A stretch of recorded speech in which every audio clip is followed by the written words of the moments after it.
அல்லேலூயா. ஸ்தோத்திரம் ஸ்தோத்திரம்.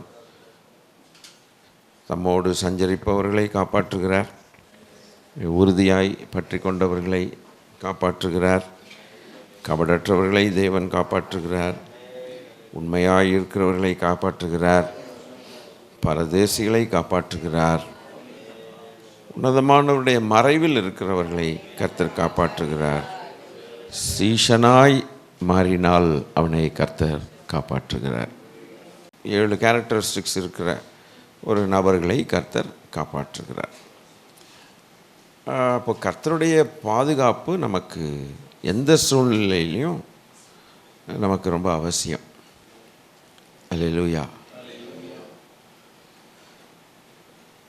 அடி வாங்கும்போது, அதாவது வாழ்க்கையில் சோதனைகள், வேதனைகள், இந்த அடிகள் இப்படிப்பட்ட வாங்கும்போது உலகத்தாவும் அடி வாங்கிறது இல்லை. அவங்க வாங்கினா வேறு மாதிரி வாங்குகிறாங்க. அது க்ளோஸ் பண்ணுறது. ஆனால் வாழ்நாளெல்லாம் ஒரு வேதனைக்குள்ளாகவே அவங்கள நடத்தி இருட்டுக்குள்ளே வச்சு போகிற பாதை தெரியாதபடிக்கு அப்படி விதி அப்படின்னு ஒன்று க்ரியேட் பண்ணி உலகத்து ஜனங்கள் வாழ்ந்து கொண்டிருக்கிறாங்க. ஸ்தோத்திரம். ஆனால் நம்மளையோ தேவன் விடுதலை ஆக்கினார். இந்த விடுதலை ஆக்கின கர்த்தருடைய பிள்ளைகளை கொண்டு போய் பரலோகத்தில் தேவன் வைக்கலை. கரெக்டு. பூலோகத்தில் தான் வச்சு. இந்த பூலோகத்தில் என்ன இருக்குது அப்படின்னாக்க, சில விஷ ஜந்துக்கள் இருக்குது. இப்போ தேள், பாம்பு, நட்டுவாக்கிளி எல்லாம் நிறைஞ்ச இடத்துல நம்ம வாங்கினா, நம்ம வாழ்ந்துக்கிட்டு இருந்தோம்னா, எவ்வளோ தான் நம்ம இருந்தாலும் ஏதாவது ஒரு நாள் ஒன்றாவது என்ன செஞ்சிருது, கொட்டிடுது. நம்ம அதை தவிர்க்க முடியல. ஆனால் அல்லேலூயா, ஸ்தோத்திரம், தேவன் நம்மோடு கூட இருக்கிறதுனால நம்ம காப்பாற்றப்படுகிறோம். இப்போ உலகத்து ஜனங்கள் ஏன் வாதிக்கப்பட மாட்டேங்கிறாங்க? இதுக்கு ஒரே ஒரு அடையாளம் என்னன்னு கேட்டால், வாதிக்கப்படுது. உலகத்து ஜனங்கள் வாதிக்கப்படலை. ஆனால் கர்த்தருடைய ஜனங்கள், உண்மையாய் கர்த்தருக்காக இருக்கிறவர்கள் வாதிக்கப்படுகிறார்கள். அது என்ன வாதிக்கப்படுதல்? வியாதியா? இல்லை. லோத்து என்கிறதான ஒரு நீதிமான் நாள்தோறும் வாதிக்கப்பட்டான்னு போட்டிருக்கு. அப்போ அந்த உலகத்தில் இருக்கக்கூடிய பொல்லாத காரியங்கள் அவனுக்கு பிடிக்கலை. ஏன் அவனுக்கு பிடிக்கலை? அவன் தெய்வத்தை அறிந்திருந்தான். தெய்வத்துக்கு இதெல்லாம் பிடிக்காதே, அது நமக்கும் பிடிக்கலையே. தேவனோடு இருக்கிறவர்கள் தேவனுடைய சிந்தைகள் தானும் பெற்றுக்கொள்கிறான். அவர் சிந்தை வேற, இவன் சிந்தை வேற. ஆனால் அவர் பேரை யூஸ் பண்ணுறான். அப்படி கிடையாது.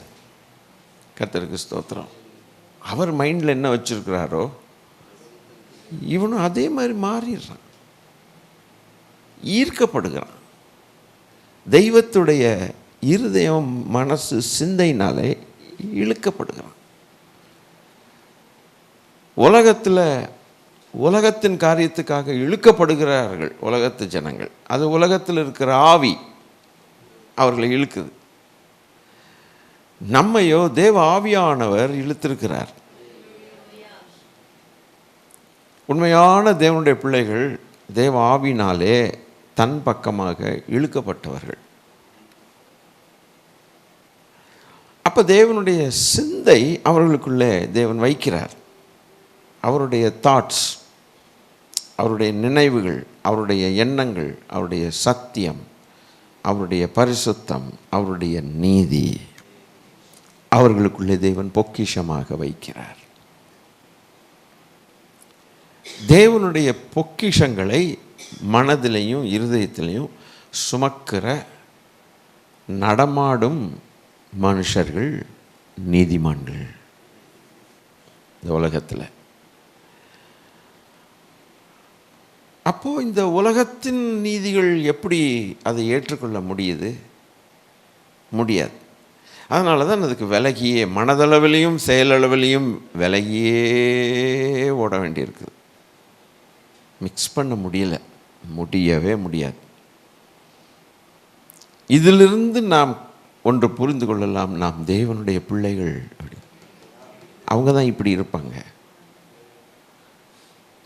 சொல்கிறோம்ல, நான் ரொம்ப நாள் முன்னால் ஒரு மலைப்பகுதிக்கு போனேன், ரொம்ப வருஷங்களுக்கு முன்னால்.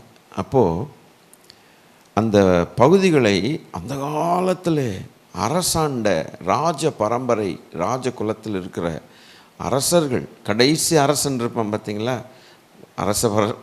அது போய் வேறு கவர்மெண்ட்டு, டெமோக்ரஸி. ஆனால் அரசாட்சி இருந்தது இல்லையா, மன்னன் ஆட்சி.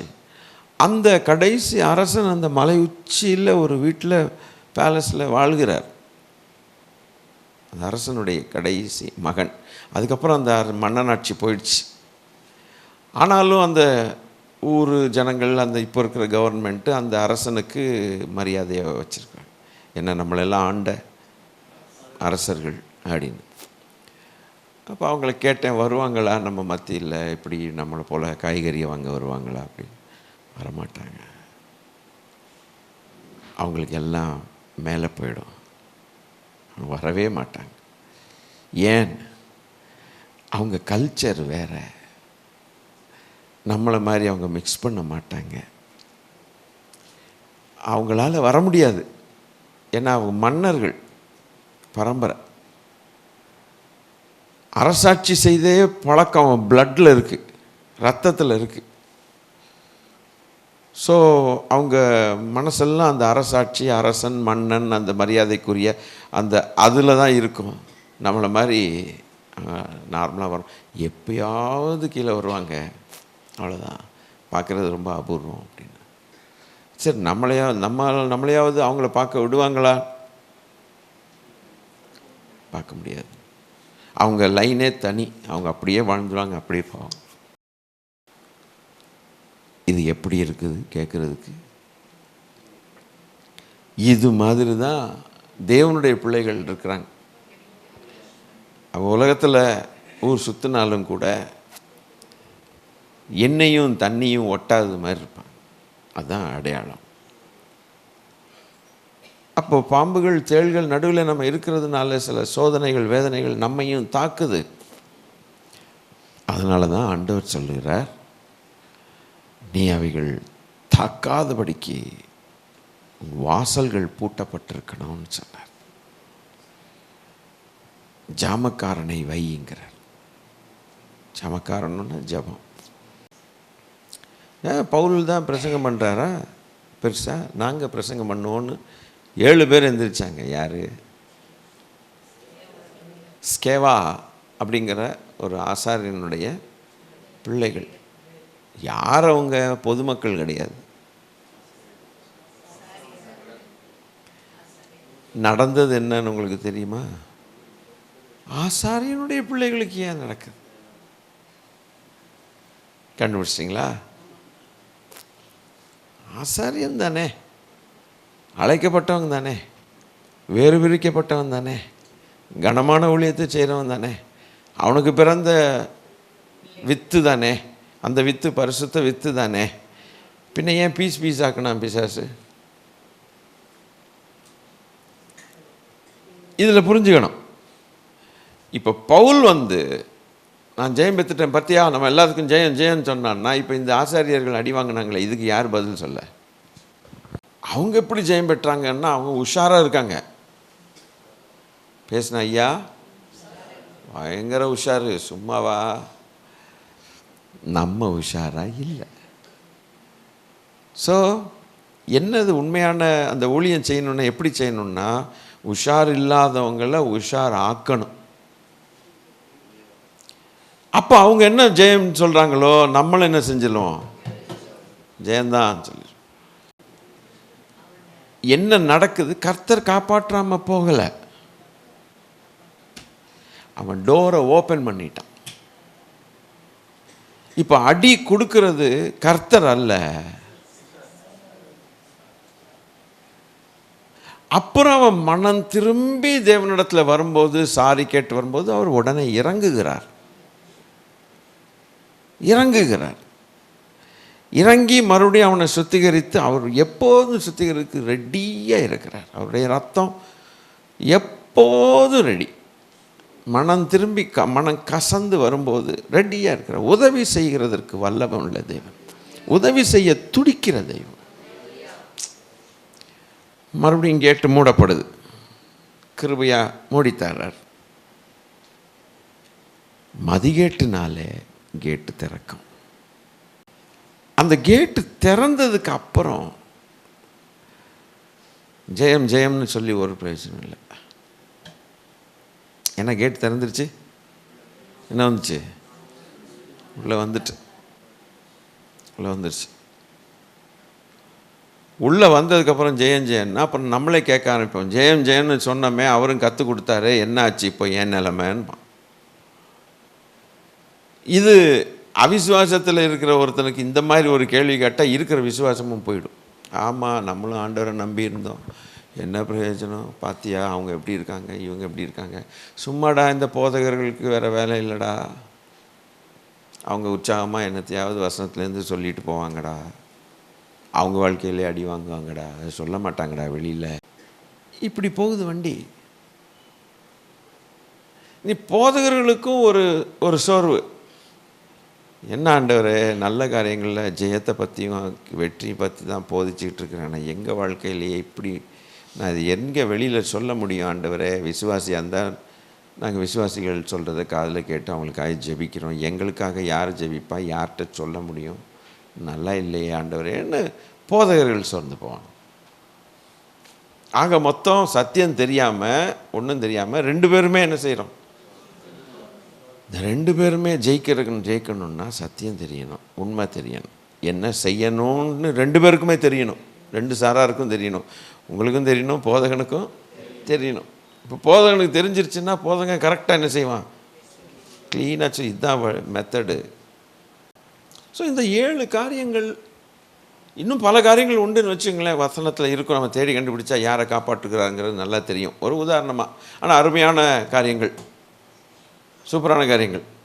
சஞ்சரிக்கிறவர்கள், மறைவில் இருக்கிறவர்கள், உத்தமர்கள், உண்மையுள்ளவர்கள், கபடற்றவர்கள், ஜெபிக்கிறவர்கள், சீஷராக இருக்கிறவர்கள், இப்படி 7 பரதேசிகள். 7 பரதேசியாக பூமியில் இருக்கிறோம், எதுவும் சொந்தம் கிடையாது ஆண்டவரே, என்ன தான் இருந்தாலும் நீங்கள் தான் சொந்தம். அப்படி போகிறவங்கள தேவன் காப்பாற்றி தான் ஆகிறார். இப்போ இந்த 7 காரியங்களும் சரியாக இல்லாதவர்களுக்கு என்ன கிடைக்கும்னு கேட்டேன். அப்படி சொல்லுங்கள். இப்போ கர்த்தர் காப்பாற்ற மாட்டார்னு நான் பிரசங்கம் பண்ணேன்னா ஏற்றுக்குவீங்களா?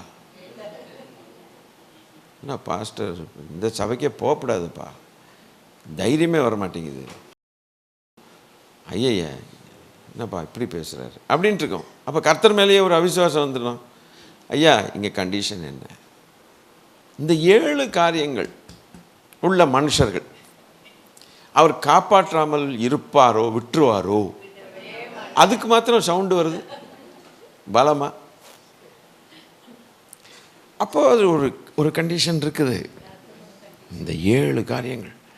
இப்போ இந்த 7லேருந்து விலகினால் கர்த்தருடைய பாதுகாப்புலேருந்து நம்ம விலகிறோன்னு அர்த்தம். கரெக்டுங்களா? ஸோ அதனால தான் நம்ம ரொம்ப கவனமாக இந்த உலகத்தில் செக் பண்ணணும். அவர் இந்த காரியங்களில் சொல்லி கொடுத்துட்டார், இப்படி இருந்தால் நான் காப்பாற்றப்படுவார்கள் சொல்லி கொடுத்துட்டோம். சத்தியம் தெரியுது, ரகசியம் தெரியுது, அழகாக நமக்கு விஷயங்கள் தெரியுது. உஷாராக இருக்க வேண்டியது நம்முடைய பொறுப்பு இல்லைங்களா?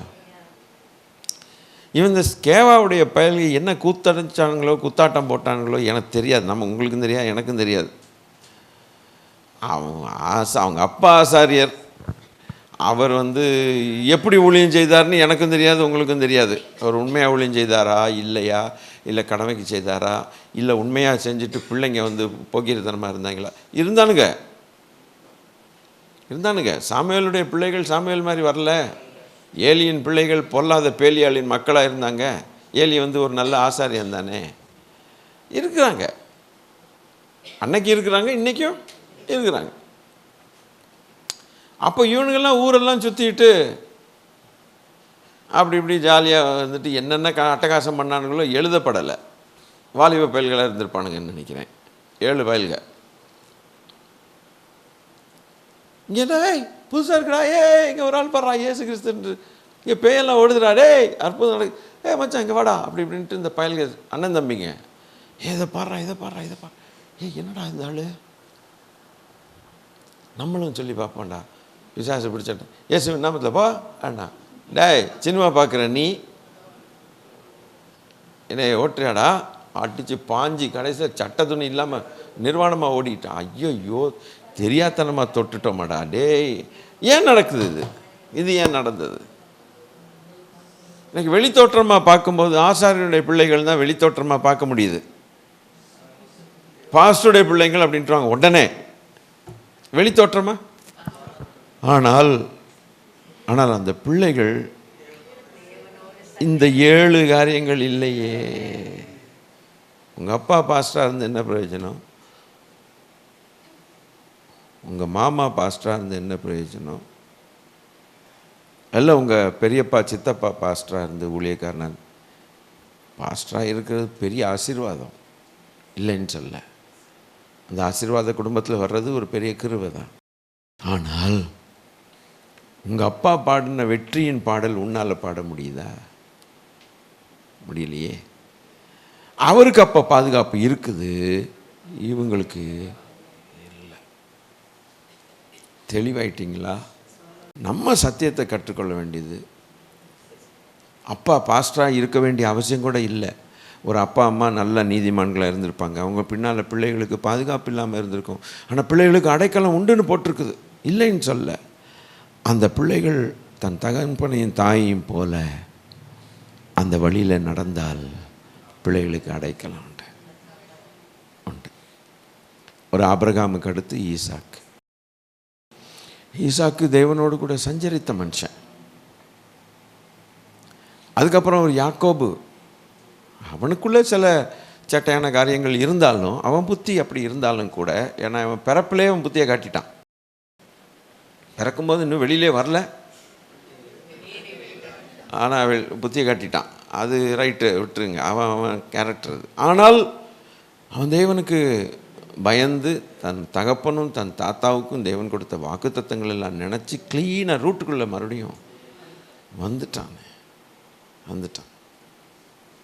அப்போ அவனும் சொல்கிறான், ஈசாக்கின் பயபக்திக்குரியவர்ங்கிறான். முழுவதும் தேவனை தேடினான்.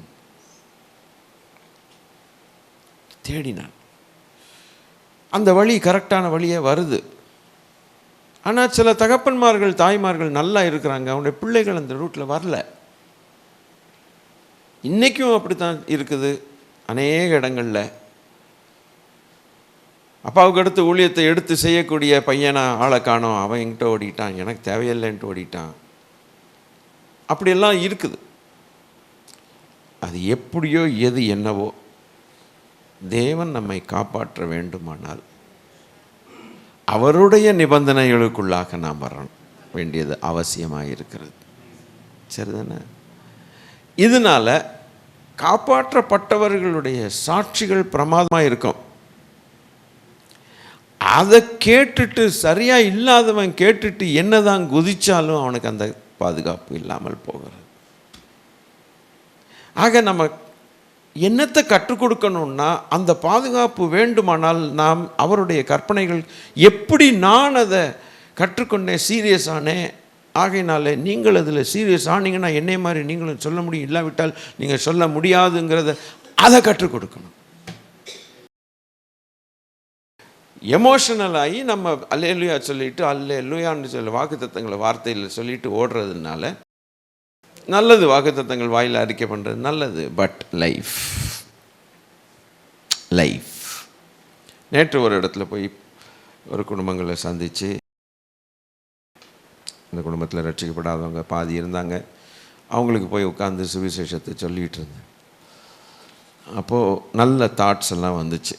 அந்த குடும்பத்தார் பாதி பேர், 4 பேர்னா 2 பேர் 50%, போய் அவங்க ஞானஸ்நானம் எடுத்துட்டாங்க. உடனே இந்த ஞானஸ்நானம் எடுக்காதவங்க என்ன சொல்கிறாங்கன்னா, நான் சொன்னேன், நான் ஆண்டவருடைய வருகை வருது, நம்ம பரலோகம் போகணும், இன்னும் பல காரியங்களை சொல்லிகிட்டு இருக்கும்போது அந்த ரட்சிக்கப்படாத அந்த தம்பி சொன்னார், ஞானஸ்நானம் எடுக்கணும் அப்படின்னார். ஆனால் நல்லா தெரியுது, ஞானஸ்நானம் எடுக்கணும்னு சொல்கிறது இவங்க 2 பேரும் எடுத்த அந்த ஒரு இருதய வாஞ்சையில் அவர் சொல்லலை. அப்புறம் நம்ம சர்ச்சுக்கு ஒரு 2-3 தடவை வருவார், வந்துட்டு அப்படியே அதுக்கப்புறம் வருஷக்கணக்கில் காணும், அப்படின்னு தான் இஷ்டத்துக்கு போகிறார். இப்போது ஆபத்துன்னு வரும் பொழுது அவன் ஞானஸ்நானம் எடுத்துடும். அதை பிடிச்சிக்கிட்டேன், ஜென்டிலாக உட்காந்து அழகாக சொல்லிக் கொடுத்தேன், என்ன செய்யணும் தம்பி புரிஞ்சுக்கோ. ஒரு உதாரணம் இப்போ சொன்னேன், தம்பி ஒரு பையன் தான் வீட்டில் கல்யாண வயசில் வந்துருச்சு. உடனே ஒரு பொண்ணு பார்க்குறாங்க, அந்த பொண்ணு சம்மதிக்குது, எல்லாம் சொல்லி கல்யாண நேரம் வந்துருச்சு, கட்டிடுறாங்க. பலர் பல விதமாக கல்யாணம் கட்டிக்கிறாங்க. சத்தியத்தின்படி கட்டுறவங்க வெறும் கையோடு கொடுத்துட்டு கையோடு முடிச்சுக்கிறாங்க. அடுத்த நிமிஷம் எப்போடி உங்கள் வீட்டை பார்த்துட்டு போடேப்பா அப்படிங்கிறான். எப்படி இருக்குது நான் சொன்னது ட்ராமா? நான் சொன்னதில்லை, அதனால் எனக்கு பழக்கம் இல்லை, அதனால் ஒழுங்காக சொல்லியிருக்க மாட்டேன் போல இருக்குது. பாப்பா வீட்டுக்குப்பா அப்பனும் அப்படி இப்படின்ட்டு சொல்கிறான். அந்த பிள்ளைக்கு எப்படி இருக்கும்? கல்யாணம் பட்டின அடுத்த நாள் இப்படி சொல்லிவிட்டானே, என்னதுரா அப்படியே வாழ்க்கை. இப்போ பெரியவங்க எல்லாருமே கேட்குறாங்க, என்ன தம்பி இப்படி பண்ணிட்டீங்க, என்னாச்சு, அவன் மனைவி அல்லவா, ஏன் அப்படி, நேற்று தானே கல்யாணம் ஆச்சு, உடனே இன்றைக்கி என்ன அப்படி கண்டுபிடிச்சிங்க, சம்மதிச்சு தானே, யார் சொன்னால் சம்மதிச்சான்ட்டு. ஏதாவது பெருசுகளுக்கு தொல்லை தாங்க முடியாமல் நான் ஒன்று, நீங்கள் ஒன்று ஏன் தலையை போட்டு இந்த பொம்பளையை கட்டி போட்டுட்டு நான் சும்மா சுற்றலான்னு நினச்சேன், தொல்லை தாங்க முடியல, நான் கல்யாணம் சரி கட்டிட்டேன் அவ்வளோதான், பையன் நான்லாம் அந்த பொண்ணை வச்சுக்க முடியாது. அதை யார் வர சொன்னா, பெருசுக்கு வச்சு பார்த்துக்கட்டும் போ அப்படின்ட்டு போகிறான்.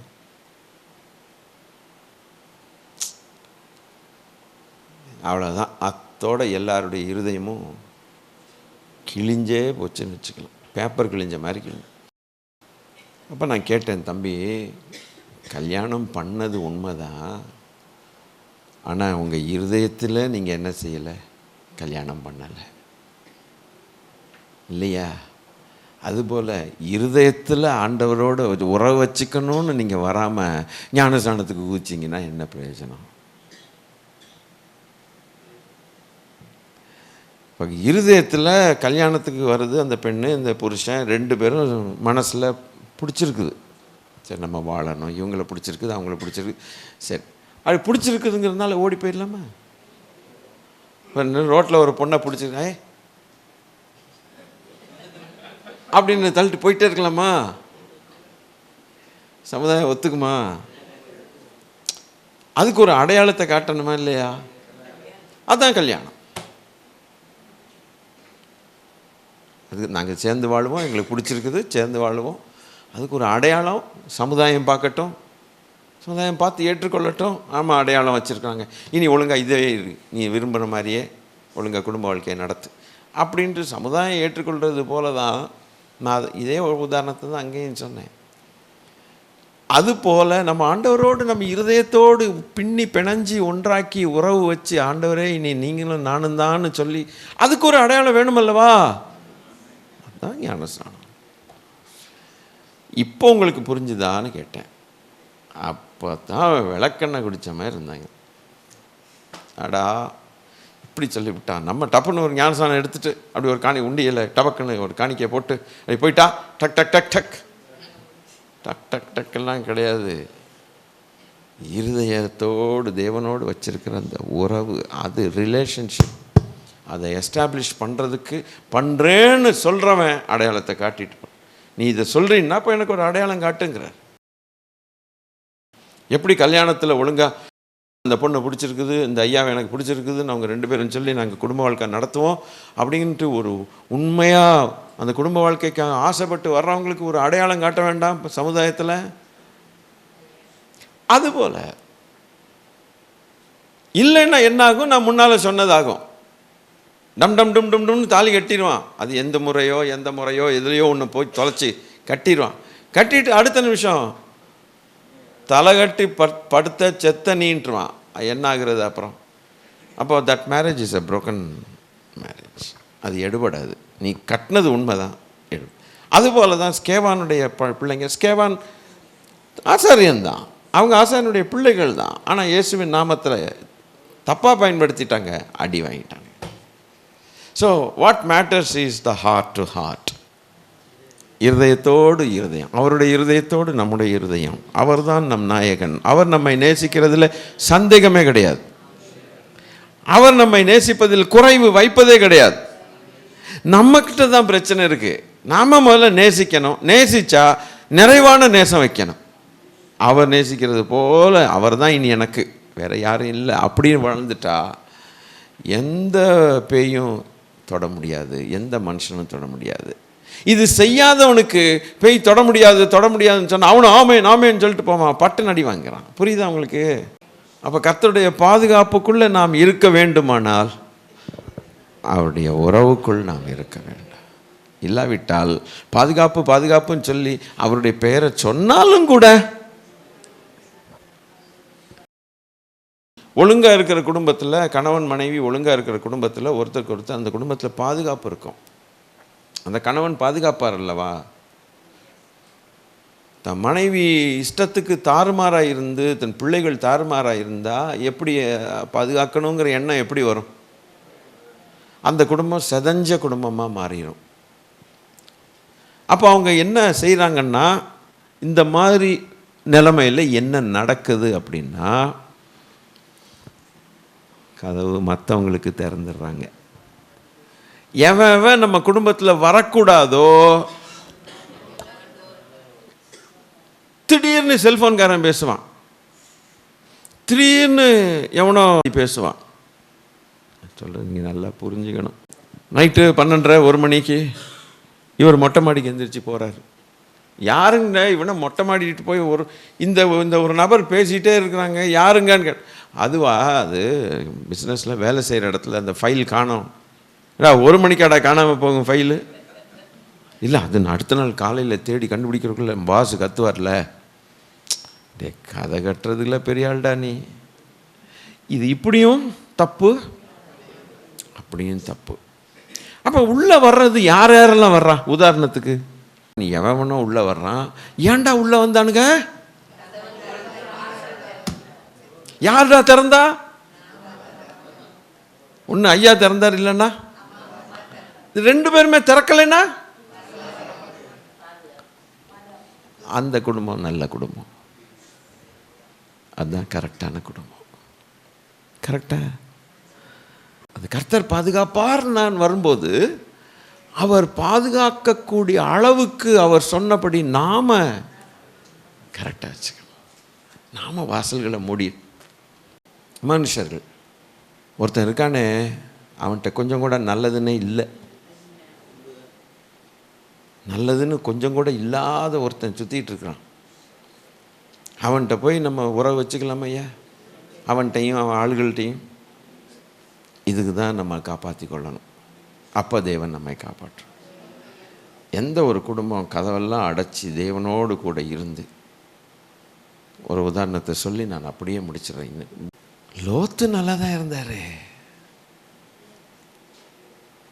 ஆனால் அவங்க பிள்ளைங்களும் மருமகன் ஆக போகிற மக்களும் படுமோசமாக இருந்திருக்கிறாங்க. மாமனார் ஆக போகிற அவனுக்கே பயங்கர பரிகாசமும் நக்கலும் சிரிப்பே போட அப்படின்ட்டானுங்க. அவன் கூப்பிட்ருக்கான், வாங்கப்பா எல்லாம் காப்பாற்றுவோம், கர்த்தர் காப்பாற்றுறோம், ஓடி போயிடுவோம் வாங்கண்ணா. எவன் காது கொடுத்து கேட்டான்? பெருசு கிழவா அப்படின்ட்டான். கடைசியில் அவங்க எல்லாம் அப்படி போயிட்டானுங்க. இந்த பிள்ளைங்களை கூப்பிட்டு வந்து எப்படியோ காப்பாற்றிக்கலான்னு பார்த்தா, இப்போ பொண்டாட்டியும் காப்பாற்றிக்கலான்னு பார்த்தா அந்த அம்மா பாதியில் கான்கிரீட் பில்லர் ஆகி போச்சு. அப்புறம் பிள்ளைங்களையாவது சேர்த்து பாதுகாத்துக்கலான்னு பார்த்தா பிள்ளைகளும் என்ன பண்ணிட்டாங்க, அப்படி போயிட்டாங்க. அவன் ஒண்டியாக நின்னான். இந்த லோத்து பேசின மாதிரி அவனுடைய மனைவியோ அவங்க பிள்ளைங்களோ என்னைக்காவது பேசினதாக என் வேதத்தில் நான் பார்க்கவே இல்லை. அப்போ இந்த கூட்டமெல்லாம் எந்த கூட்டத்தோட சேர்ந்த கூட்டம்னா, இந்த சோதோமில் நல்லா பழகின கூட்டம். என்ன பழகி இருக்கு?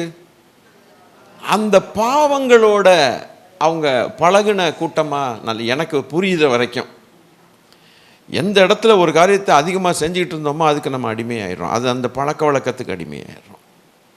ஸோ இந்த கூட்டம் அதுக்கு பழகுனதுனால ஒரு நீ நீதிமானா இருந்துக்கோ, புருஷங்காரா இருந்துக்கோ, வீட்டுக்குள்ளே இருந்துக்கோ.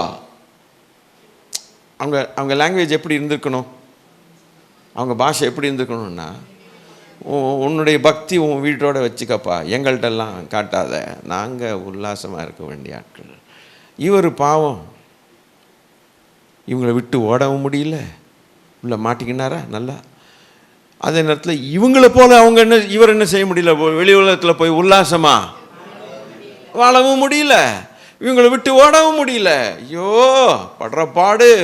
அதனால தான் டெய்லி செத்தாவன், நாள்தோறும் வாதிக்க. இப்போ இந்த நாள்தோறும் வாதிக்கப்பட்டதுக்கு அர்த்தம் புரிஞ்சுக்கிட்டீங்களா? வேற வழி இல்லை, வலையில் மாட்டியாச்சு. அன்னைக்கே அண்ணனோட போய் சேர்ந்துருந்தா ஊராக சேர்ந்து ஜாலியாக ஊழியம் செஞ்சுருக்கலாம். அண்ணனுக்கு எவ்வளோ சந்தோஷமாக போகிறவங்களாம் பலிபிடம் கட்டி ஆராதிக்கிறார் பற்றியாடா. டே, நம்ம போய் நீர்வளம் பொழிஞ்சியது ஏதேன் தோட்டம் அது இதுன்னு கண்ட டைலாக்லாம் அன்னைக்கு விட்டு எங்கள் அண்ணன் ஒரு முட்டாளுன்னு சொல்லிட்டு நான் உள்ளே குதிச்சேனே, வலையில் செம்மையாக மாட்டி இந்த பொம்பளைங்களும் எப்பா இவங்களோட நான் படுற பாடு, இவங்களை விட்டு நானும் ஓட முடியல.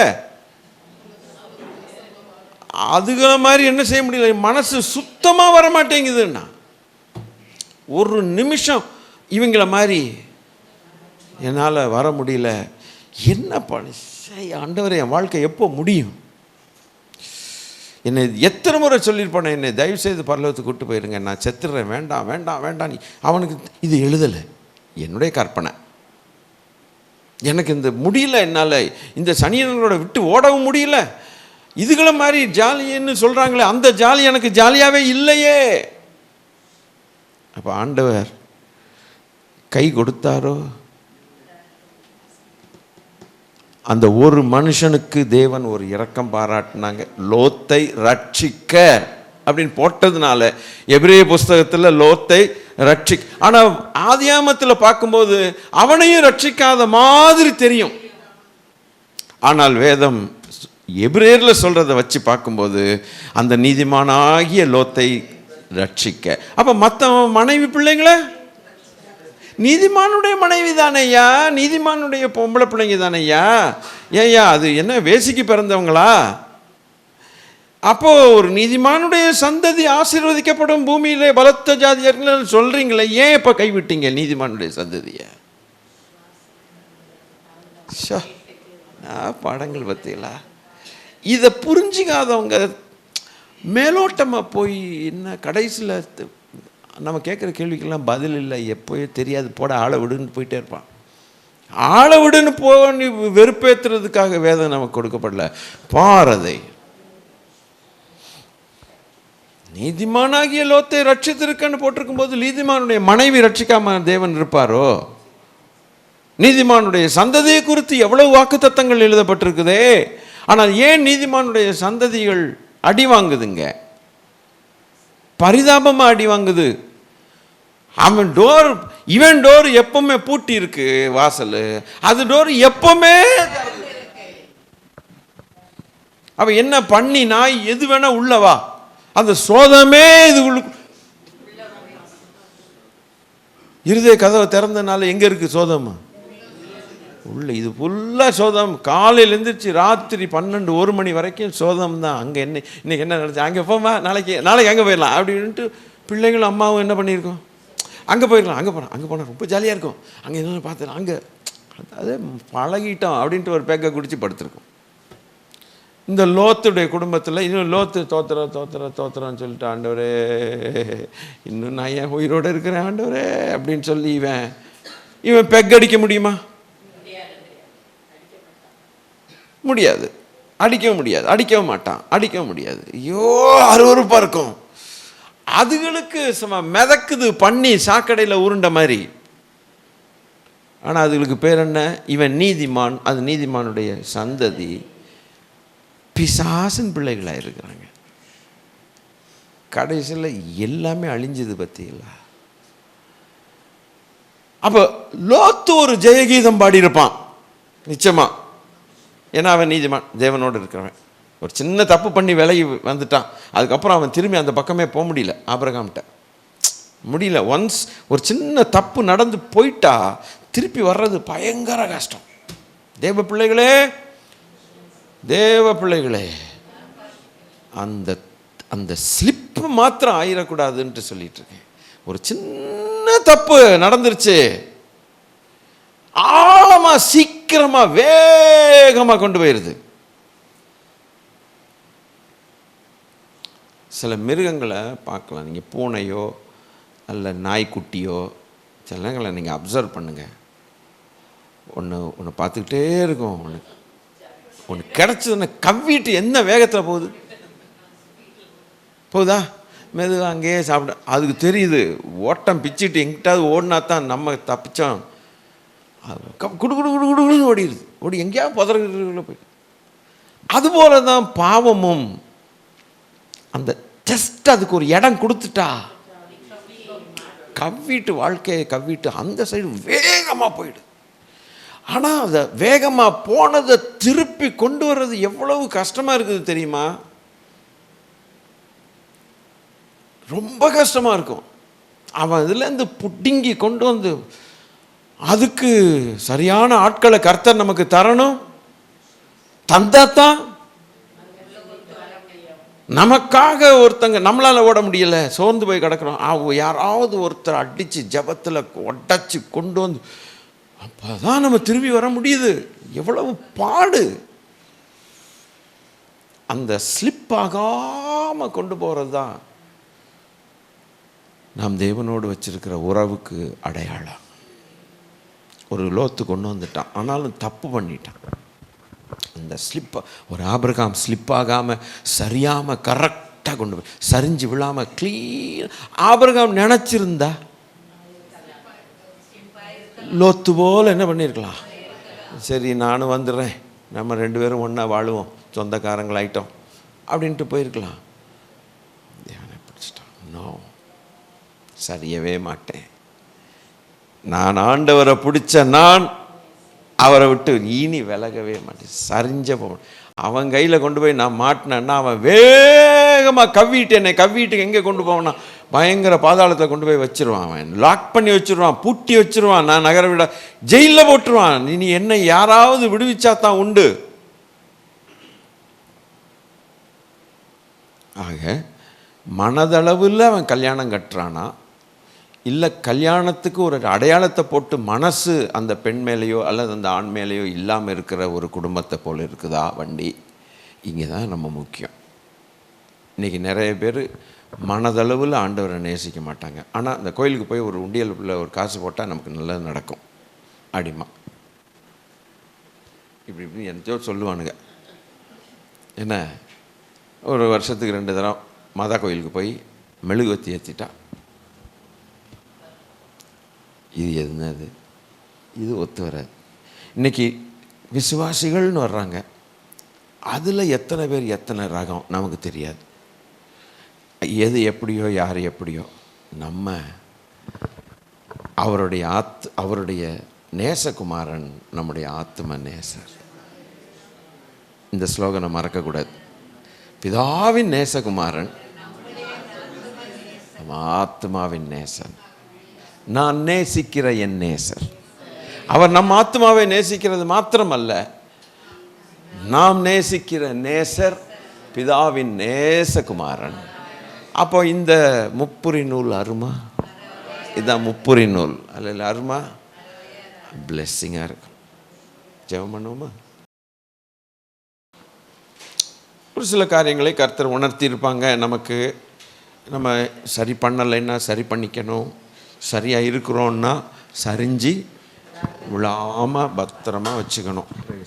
அல்லேலூயா. கொஞ்சம் சரிஞ்சிட்டா அந்த மிருகம் எப்படி, அந்த அணில் குட்டி அல்லது நாய்க்குட்டி இல்லை பூனைக்குட்டி, அதுக்கு இருக்கிற அறிவு பற்றியெல்லாம் கப்புன்னு கவிட்டு வேக வேகமாக கொண்டு போய் ஒளிச்சு வச்சுட்டு ரொம்ப நாளாக தின்னும். அதுபோல் நான் சின்ன வயசில் பால்கோவா அப்படி தான் மறைச்சி வச்சு திம்பேன், யாருக்கும் கொடுக்காம. எங்கள் அப்பா ஊருக்கு போயிட்டாங்கன்னா, ஊருக்கு போயிட்டு சென்னைக்கு அப்பப்போ வருவாங்க. எனக்கு எங்கள் அப்பாவுக்கு தெரியும் எனக்கு என்ன பிடிக்கும்ன்ட்டு. ஒரு ஒரு 150 கிராம் 200 கிராம் பால்கோவா கொண்டு வருவாங்க. நல்ல ஒரு இடத்துல விற்கும், அது அவங்களுக்கு தெரியும், டேஸ்ட்டாக இருக்கும், இவனுக்கு வேணும் அதுன்ட்டு. வந்தோன்னே எங்கள் அப்பா பையை உள்ளே வச்ச உடனே அடுத்த நிமிஷம் அவங்க செருப்பை கழட்டுறாங்களோ தொப்பியை கழட்டுறாங்களோ அது எனக்கு வேண்டாம். தூக்கம் நல்ல தூக்கம் தூங்கிட்டு இருந்தாலும் எங்கள் அப்பா வந்து சத்தம் கேட்கும், எனக்கு அது கனவுலேயே வந்துடும் போல் இருக்குது. முந்தின நாளே கடகடன்னு திறப்பேன், திறந்து கரெக்டாக பால்கோவா கண்டுபிடிச்சேன். கண்டுபிடிச்சி எடுத்துகிட்டு குடுகுடுன்னு கொண்டு போய் எங்கே ஒழிச்சு வச்சுக்குவேன். சின்ன பிள்ளையாக இருக்கும்போது அதை தின்னாது தொலைக்கிறது, 2 நாளில் காலி பண்ணுறது இருக்காது.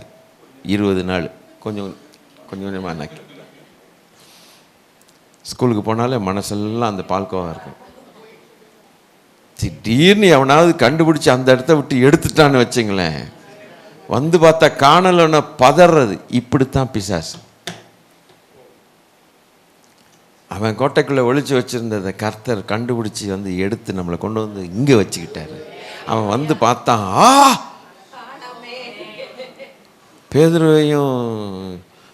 பேதுருவை சிறைச்சாலையில் ஆளை காணோன்னொன்னே என்னடா இது. அதுபோல் வேடனுடைய கண்ணிக்கு குருவி தப்பினது போல் நம்ம தப்பினோம். இனி அந்த கண்ணியில் போய் மாட்டக்கூடாது. இனி அந்த குண்டுக்குள்ளே போய் நம்மளே என்ன செய்யக்கூடாது, பைத்தியக்காரத்தனமாக மாட்டக்கூடாது. அப்போ தான் தேவனுடைய பாதுகாப்பு நம்மோடு கூட இருக்கும். வாசலை திறக்கவே கூடாது. பல ரகசியங்களை இன்னும் சொல்லித்தாரேன். ஆண்டவர் என்னை அனுமதித்தால் நான் உங்களோடு பேசுகிறேன். உங்களுக்கு இது பிரயோஜனமாக இருக்கும் என்று நான் நம்புகிறேன். அப்போ துதிக்கலாம். கண்டவனும் குடும்பத்துக்குள்ளே வரக்கூடாது இல்லை. ஸ்தோத்திரம் ஸ்தோத்திரம் ஸ்தோத்திரம். யார் யாரெல்லாம் ஃபோன் பண்ணுறா, அது எப்படிங்க நம்ம குடும்பத்தில்? This is a kind of life. நம்ம தான் வச்சுக்கணும், நம்ம தான் வச்சுக்கணும். யாரும் நமக்கு, ஏன்னா நம்ம யாரோட இருக்கிறோன்ட்டு நமக்கு தெரியணும். நம்ம தேவனோடு இருக்கிறோம், தேவனுடைய பிள்ளைகள். சரிஞ்சு விழுகிறதுக்கான வாய்ப்புகள் நிறைய கொடுப்பான் பிசாசு. கண்ட செல்ஃபோன்காரன் பேசுகிறான், இது இந்த பக்கமும் இருக்குது. ஆக மொத்தம் பிள்ளைகளுக்கும் அது அப்ளிகபிள். அந்த அந்த அந்த சைடே நம்ம போகவே கூடாது. எல்லாத்தையும் கட் பண்ணி கதவை மூடிடணும். எல்லா சைட்லையும் கதவை மூடி பத்திரமா இருந்தால் தேவனுடைய பாதுகாப்பு இருக்கும். இல்லைன்னா தேவ பாதுகாப்பு இருக்காது. ஸ்கேவானுடைய பிள்ளைகளுக்கு நடந்தது கவனிங்க, லோத்து பிள்ளைகளுக்கு நடந்தது பார்த்துக்குங்க. எல்லா உதாரணங்கள் இருக்குது பைபிளில். அல்லேலூயா.